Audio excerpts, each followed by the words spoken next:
Welcome to Gateway to Phoenix. I'm Phoenix City Councilman Bill Gates. Before we get to our guests, I want to recognize our brand new high-definition Gateway to Phoenix set. This set will look great on today's HD TVs, but even better, it's going to allow us to show off some beautiful District 3 sites in our background photos.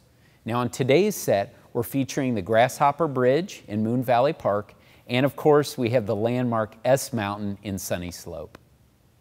On today's show, we're going to have the chance to visit with the Civitan Foundation, and we'll learn about their outstanding mission in the community.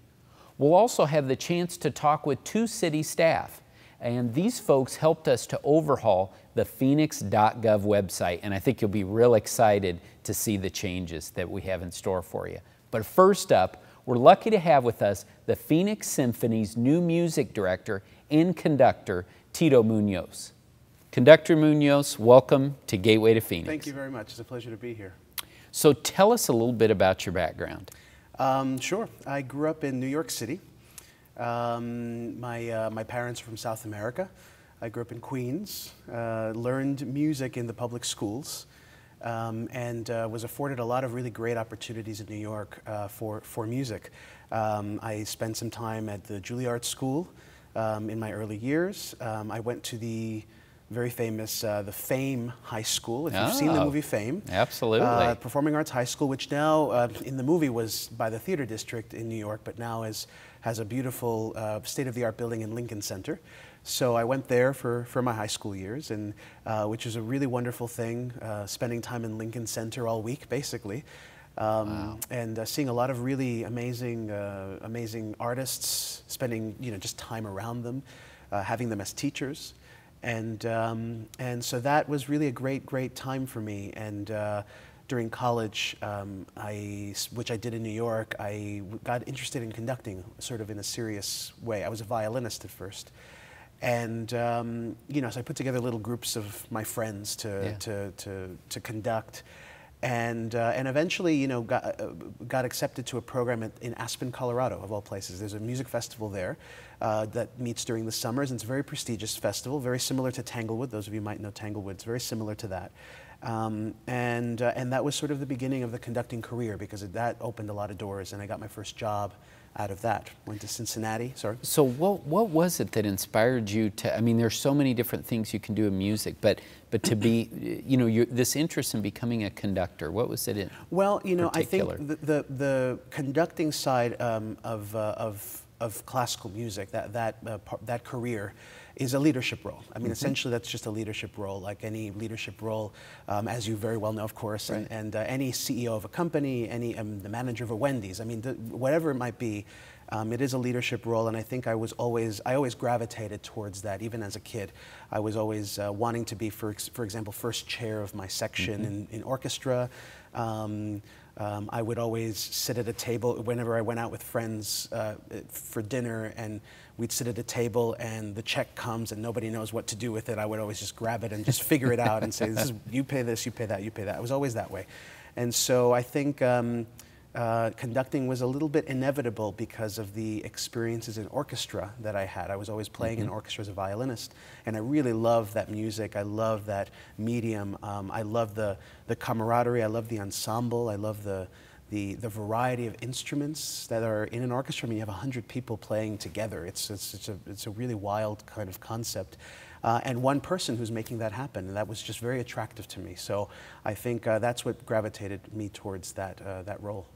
So you had said you went through the program at Aspen, Yes. And then what happened next? My first job was with the Cincinnati Symphony Orchestra, which is one of the best in the country, and it was really an amazing transition, from just working with students to now leading one of the great orchestras of the country, and I was pretty young. I was 22 when I got that job, and so that was a very big step, and that like anything, every step kind of opens new doors and brings new opportunities. And so I did that for a year, and then I went north in Ohio, same state, to the Cleveland Orchestra.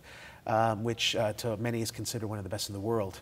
And so that's been a relationship with Cleveland that I've even maintained to this day. I spent 3 years on staff with them, but I do go and guest conduct them every year, and it's a really special opportunity. So Cleveland, guest conducting everywhere, and I spent some time as music director of an opera house in France.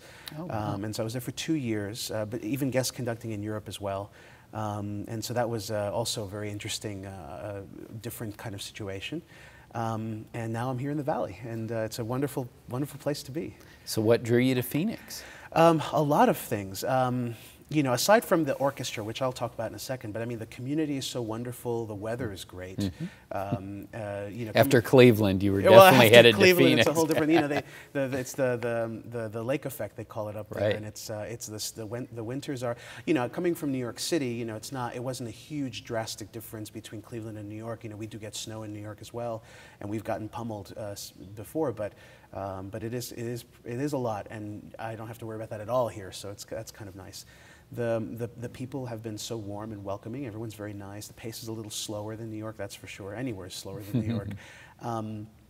And then, you know, the organization itself. I mean, it was a job, and I was you know, going for a few orchestras actually at the time, but you know, this organization is really on the right track.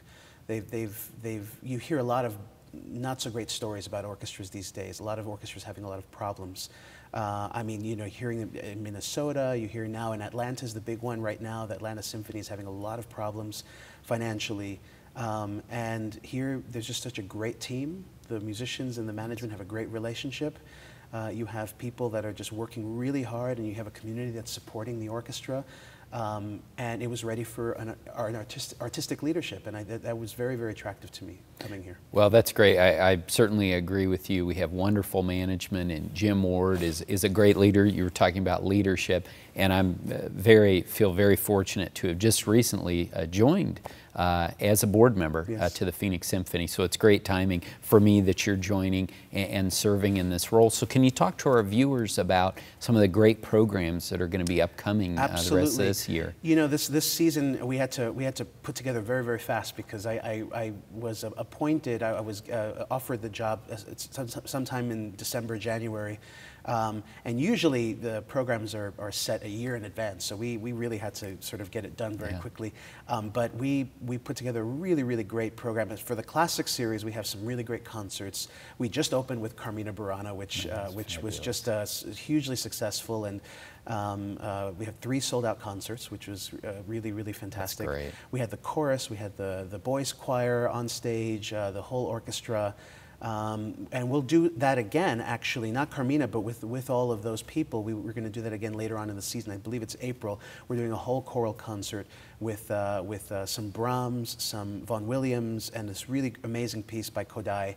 It's with the Phoenix Symphony Chorus and with the Phoenix Boys Choir. So that's going to be a really great program. We end the season with a huge work, Mahler's First Symphony, which is an enormous piece, a new work by a friend of mine named Adam Schoenberg. And one of my good friends, Georg Schmidt, is a violinist, really amazing violinist, will come and play a concerto with us then. So that's going to be the season finale in May. And we have a lot of other wonderful programs. Next week, we are doing an all-American program, American music, with Copland's Appalachian Spring, with Morton Gould's Spirituals for Strings, which is a piece based on spirituals that it's hardly ever played, but it's one of my favorite Morton Gould pieces, so we're going to open with that. And then we have a superstar saxophone soloist who's coming in. Her name is Amy Dixon. She's absolutely lovely. She's one of the best saxophone players in the world, and she's going to do 2 concertos, one by Jennifer Higdon, who actually is known to the Valley, because Michael Christie, my predecessor, did several works of hers. And then a piece by John Williams, the famous John Williams, who wrote the score for Star Wars and other things, but he also wrote the score for Catch Me If You Can, Leonardo DiCaprio. Oh, yes. And this is I saw that, but it was a good movie. And this is a saxophone concerto based on the score from Catch Me If You Can. So this is a really, really interesting program that we're going to do, that's next week. So yeah, there's a lot of stuff in the classic series that's both really, really, really wonderful and interesting and fun. So there's a lot for everybody. We have a great pop series. We have the music of Queen, the music of Led Zeppelin. I'll be leading in May, I'll be leading a production of Oliver with the Phoenix Theater. Wonderful. And so that'll be a semi-staged production at Symphony Hall. We have the Gershwin, we have the music of the 80s, we have Broadway, we have just about everything you can imagine. So you have a full plate. It's a big plate. So that's exciting. If you go online, if you pick up a brochure, you will see that there's something for everybody. And our family programs are also great. Hogwarts, Halloween at Hogwarts is coming up in a few weeks.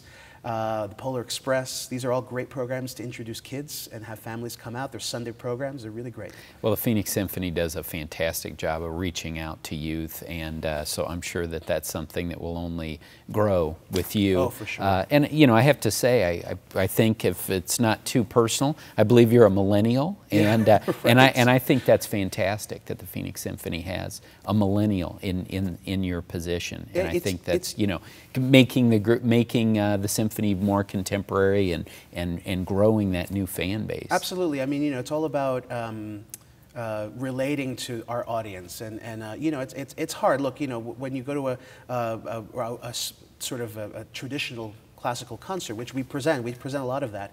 It's hard because there's certain aspects of the concert experience that if you've never been there, it's hard to understand what it is. You know, you see an orchestra in tails, you see a certain ritual of how things happen, you can't clap in certain places. I mean, there are a lot of things that I think are quite dated, actually, that I think we're going to have to change.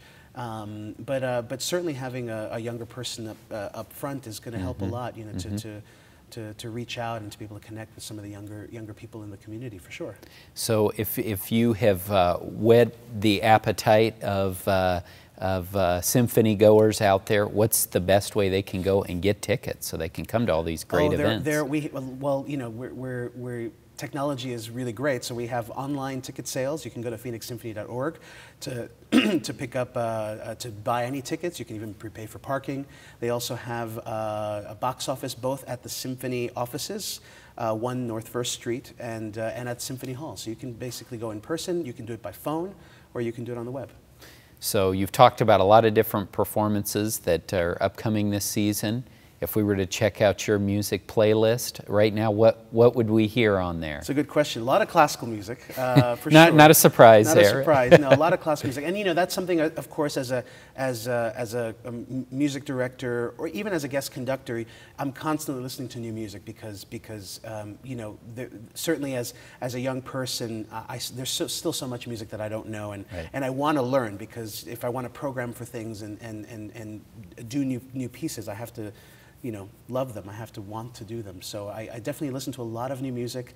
I even listen to a lot of contemporary music. I have a lot of composer friends who are writing new things, really great new things, and those are really interesting. But aside from that, I listen to a lot of jazz, I listen to Broadway, I listen to hip hop, I listen to just about everything, because that's something later on I would love to see a little bit more of that collaboration with popular artists, and not just sort of a cover band, you know, with the symphony. I mean, really actually like integrating the two art forms in a really unique way, getting composers to write pieces for popular artists with the orchestra as concerti, for example. And so there's a lot of interesting things that I've sort of have cooking in my mind that I'm hoping I can get accomplished with the orchestra.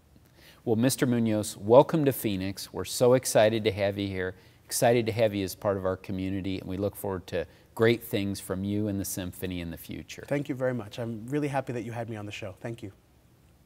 Coming up next, we'll visit the home of the Civitan Foundation, and we'll learn more about their mission to serve area residents with developmental disabilities. Please keep watching Gateway to Phoenix.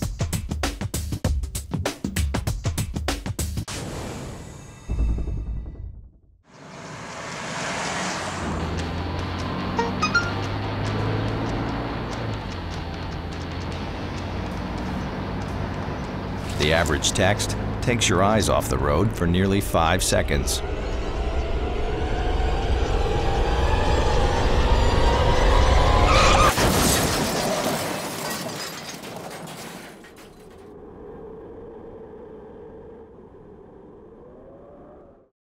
We're very excited to be here today at one of the true gems in District 3, Civitan Village. It's located right by Paradise Valley Mall. And like I said, this is a fantastic place in the district, and we're really excited to be here today with the Executive Director of Civitan, Dawn Trapp. Dawn, welcome to the show. Thank you so much for coming today, Bill. We're really excited to have you here and your crew to take a tour of the Civitan Village. So tell me a little bit about what you do here. The Civitan Village, we actually have only been here for just about a year. We took an old Cigna building that was here, had been closed for about 4 years in the community, and we repurposed it to fit the needs of our clients. We provide services to individuals with disabilities, and we are a training and apprenticeship program for adults with disabilities. And so tell me a little bit about what we're going to get to see today and what our viewers are going to have the opportunity to see. Well, you're going to see our village, and we're very, very proud of our village. The village was built with our clients, our members in mind. Every place that we're going to see today is a place that we are training our members a job skill, a place where they can learn how to work here first in our village, and then to hopefully obtain jobs in the community. Do you mind giving us a tour now? Let's go. All right. So here is our media center, and our media center is actually a real live working media center. In the center, we are doing video, we are doing a radio show, we're doing website building. In the mornings, we actually run kind of an experiential program. We let our members get on the computers, practice with Photoshop, doing some web design work, even some logo design, or flyers for here at Civitan. It's just a really great time to do some of that discussion, get their ideas going. Well, that's fantastic, and it's great to see one of our District 3 businesses, IAO's, is being shown there on the computer. So here in our kitchen, it is not only a training kitchen, but it is a production kitchen.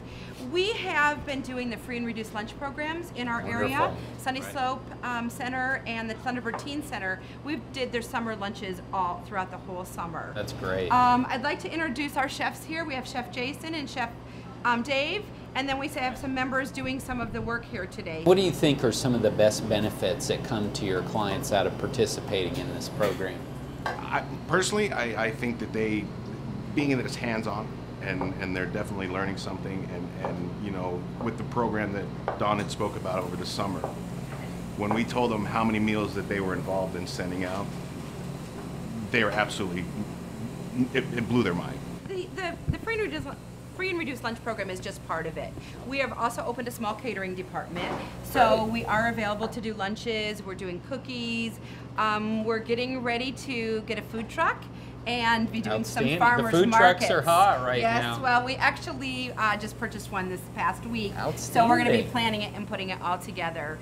And you know, it's a great place for them to learn and get their first skills. We hope they're going to be having a job out in the community at one of our local restaurants. That's the end goal for these individuals. Well, that's great. Once you get that food truck up and running, maybe we can get it over to Moon Valley, 32nd Street, absolutely, all around the district. Yes. We hope to do that. That's fantastic. And then if people are interested in your catering services, how do they go about finding out about it? You know, really just to go ahead and give us a call at this point in time at 602-953-2944 is our main office, and they'll go ahead and connect you with the catering department. Okay, wonderful. That's great. Well, thanks so much. Thanks for what you're doing here. And Dawn, where are we headed next? We are going to go ahead and head into our Sports and Recreation Center. Okay, sounds great. So Dawn, now we're in your sports facility here. Can you tell us a little bit about this room? This is our sports and also theater center. This was actually a second phase, and it was funded with the help of the Fiesta Bowl charities and the Arizona Sports and Tourism Authority. So we're really proud of this center. It's giving our members a chance to work on their fitness, which is so very important with this population. You know, many of them are on a lot of medication, so having the opportunity to work on their body and learn about good nutrition is just so important. You know, and they love it. I mean, one of the things is some of these guys, we do yoga about 6 hours a week. No kidding. And we get the guys out of the wheelchairs, they get on the floor and they're able to stretch, and it truly is it's a wonderful feeling for them. They're really enjoying it. But we have dances in here, we have karaoke, and it's just a fun place to be. So when you're talking about the theater piece, that's what you use so we it for? we have the lights, and so they're working on some public speaking. They're getting ready to do some of their own little shows. Karaoke is a big hit Friday afternoons, 3 o'clock, stop on over. They're always having a great time. Okay, all right, I'll make sure to get that on my calendar then, if they don't mind listening to me. No, they would love Okay, it. all right.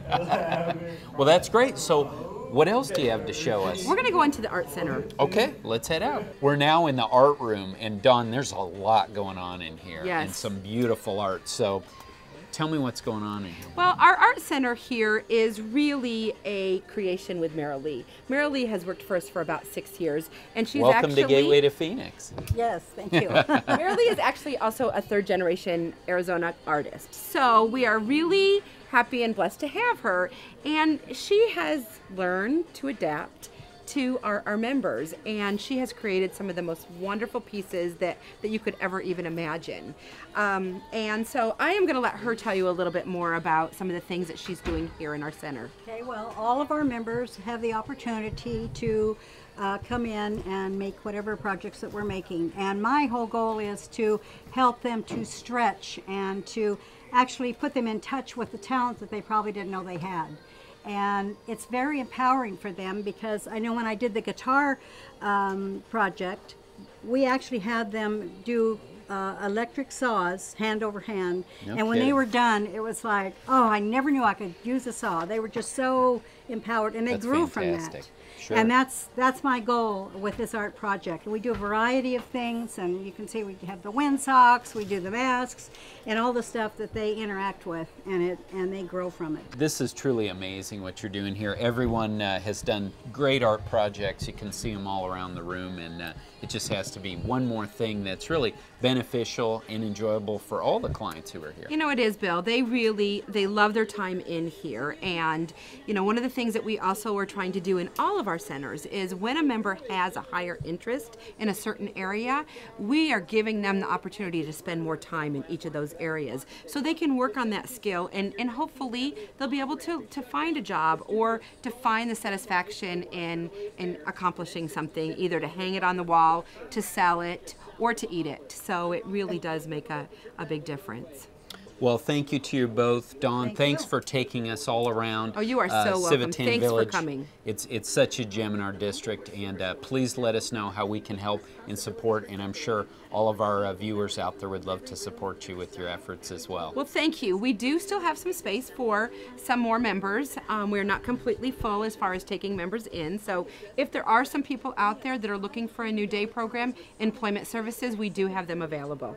Well, that's great. If you'd like more information about how you can help the folks here at Civitan Village, please check out their website at www.civitanfoundationaz.org, or you can call them at 602-953-2944. Coming up next, we'll be talking about big changes to the city's website. Please keep watching Gateway to Phoenix.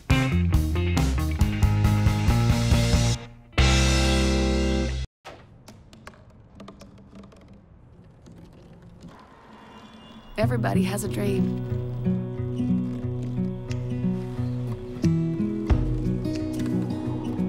Mine was to see the ocean. And with a little help, I made it.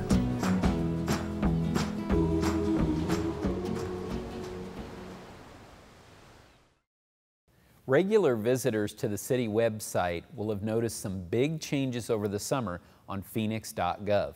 To walk us through the changes and what they mean to residents, we have Alvaro Maythaler from the city's Information Technology Department and Margaret Shalley from the Public Information Office.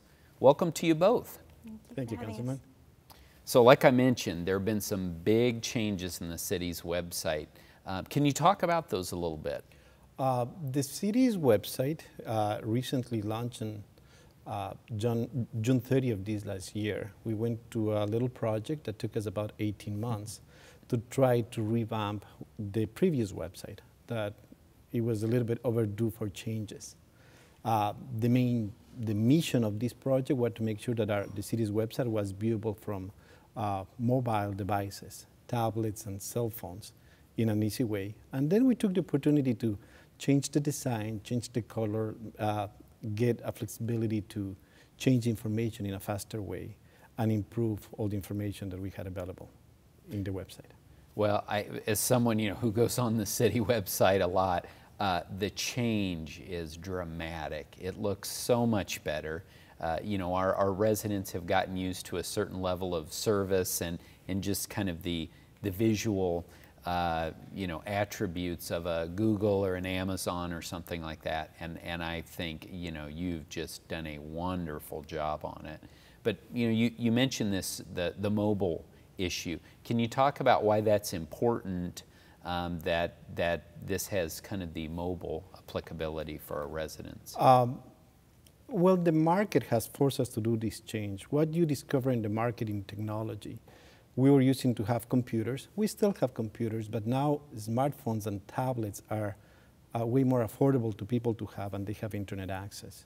So what we have discovered, and research has proven this, we have a lot of people and citizens in general, not only in Phoenix, they tend to go to their mobile devices to find information in an easier way. They don't have to wait to get home to get information because their devices have internet access immediately. And they are usually, we are, as users, checking information when we're waiting in line to get a coffee or waiting for an appointment, or just because you need to go somewhere, you pull up your smartphone and then you have all the information that you need. So with that in mind, we wanted to get our Phoenix.gov website to be responsive to those kind of devices. So either one of you can answer this. Maybe you can talk about how, what is the technology that allows people to do that, to view this very easily on their mobile devices as opposed to, when they would look at it on their laptop? Basically what happens is web design companies, they are the ones who are experts on marketing, and web development companies, they created, I'm going to call it a new language. It's a new way to web code web pages, and they call them web responsive pages that understand the size of your screen, and they create, we can create pages consisting in modules that they can adjust based on the size of the device that you're using. Meaning if you want to see our website from a big computer, it will adjust. Or if you have a small smartphone, it will adjust. Or a TV, any device that has internet access, the web page has intelligence behind it to adapt to any size of device that you're using.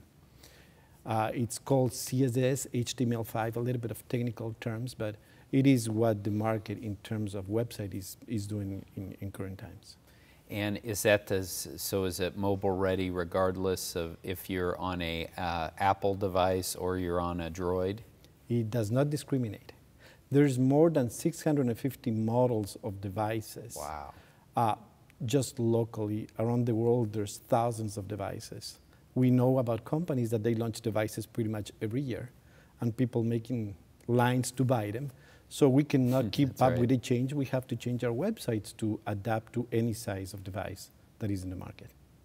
So Margaret, I mean, obviously we talked about the mobile side a lot. Margaret, maybe you can talk about other things about the website that have changed, maybe ways that it's easier for our residents, or maybe new features that are available that were not there previously.